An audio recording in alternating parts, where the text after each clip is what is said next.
Alright, welcome to today's workout. So all we're going to need today is just one kettlebell.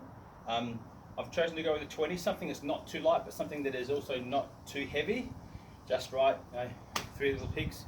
But basically, it's something that you know that the weight will, over time, become a little bit more of a struggle. So what we're basically going to do is we're going to go up a pyramid of reps, and we're going to come back down a pyramid of reps. We're only keeping this to 4 movements. They're all simple. They're all single hand based. And basically you're going to do whatever the reps are. You're going to do them on the right side first, then straight into the left, change to movement 2, and so on. Movement 3 and movement 4 is just something for the core. Okay, so how we're going to go. We're going to go, first one is a single arm. So we're going to put a kettlebell, like you might call it a push jerk, a jerk, shoulder to overhead. But basically you're going to get the kettlebell to here, and you're going to simply do your presses over the top. So round 1 is 8 reps. That is 8 each hand. Round 2 is 12 each hand. Round 3 is 16. 4 comes back down to 12, and 5, again 5 rounds in total, 8. So 8, 12, 16, 12, 8. So for the single hand related stuff, we're going to do each side with the kettlebell jerk. So we're going to get the kettlebell up to the rack position. Hit it here in the rack, so my hand is open, and from here, 1, 2. Now I'm happy for you to do a little dip. If you can strict press it, I can strict press it on my right, and my left side I need to do a little bit of a dip and a push. But either way, it's basically a push and then a jerk movement. So push and then locking out for a total of 8 on each hand. Movement number 2 you're going to come into is a prisoner squat into an overhead press. So yeah, we're doing a lot of overhead today. So how this works, you're going to come into the rack position. Change hands, sorry. And I'm going to the rack position. I'm going to come back down into my knees. And back to stand, that's a prisoner squat. And then I'm going to go 2 overhead. And that completes the rep. Okay? So, rack position, down to the knees, step up, 2 overhead presses, that is 1 rep. Now with these, the 8s are the overhead movement. So you're basically only going to do 4 prisoner squats on the right with 2 overhead presses, 4 on the left, 2 overhead presses, and so on, and therefore it will become 6, then 8, then 4, then 6, then 4. Okay?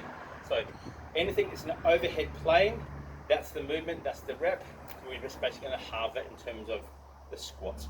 Okay.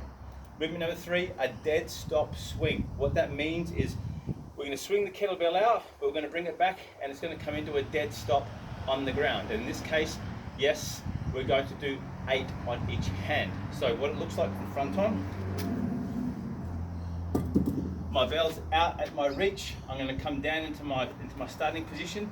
I'm going to hike the kettlebell. I'm going to use the other hand to generate as much momentum. I actually want it to come up to just above eye level, so that way when I bring it back down, I've got to control it and bring it to a stop. So it goes as follows.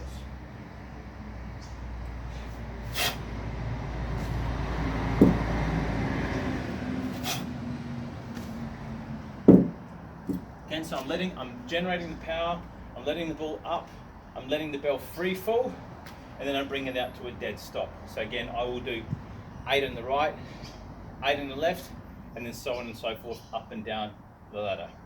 Final movement is simply walkouts, just something for the core, because we're using our core a lot in this today, but something without the weight.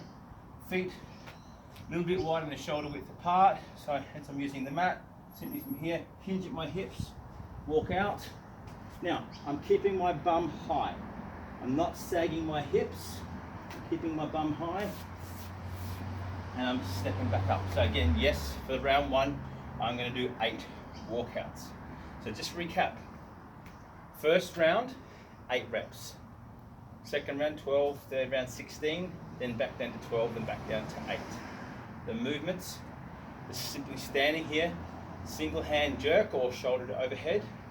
The prisoner squat with the double overhead press. And again, we halve the amount of squats to the overhead presses. The dead stop swing, again per hand, and the workouts, and all up. I literally finished that there with recording, spot on, just on the 30 minutes. But therefore pick a weight that you know you're going to be able to manage throughout. If it's the first time you're doing this, go with a smaller 6, smaller 8, Doesn't make a difference what the color is, it's more about the movement. You're gonna find when you get into the high reps like the 16s and even coming back down to the 12s, this here, this position, you're gonna use a lot more push, which is the reason why we call it a push jerk. You're gonna use a lot more push in your hips and your leg drive to get that up. It's gonna become hard to strict press it. But that's the workout, kettlebell only, one single kettlebell. Now, if you're doing this at home and you don't have a kettlebell, hey, you can change this. You can use a dumbbell. So again, even with the dumbbell, you can still do the swing. Now, your swing might be a little bit harder, but you can still use a dumbbell. All right? You can just do the dumbbell swing. You can easily do the rack press. You can do the overhead press with the dumbbell also too. If you don't have a dumbbell and you're going to have to do this with your backpack, then again, you're going to grab either both the straps into one hand, have the backpack on the side, and you're going to press that overhead, and that's going to be your overhead press. Likewise too, you can still hold it in the front, it will hang a bit further, you can do your prisoner squats, and you can press. Option 2, you can do it like a gobbler.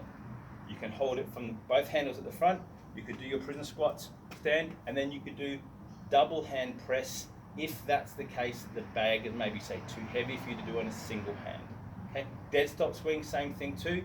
Yes, you may have to go wider because you're trying to get the backpack in, but again, you can go dead stop swing, you can swing, get the bag up, back down. It just means that you're probably going to be having to go a little bit further out, almost sumo position for that, and the walkouts are just the walkouts, it's bodyweight only. That's it, off you go.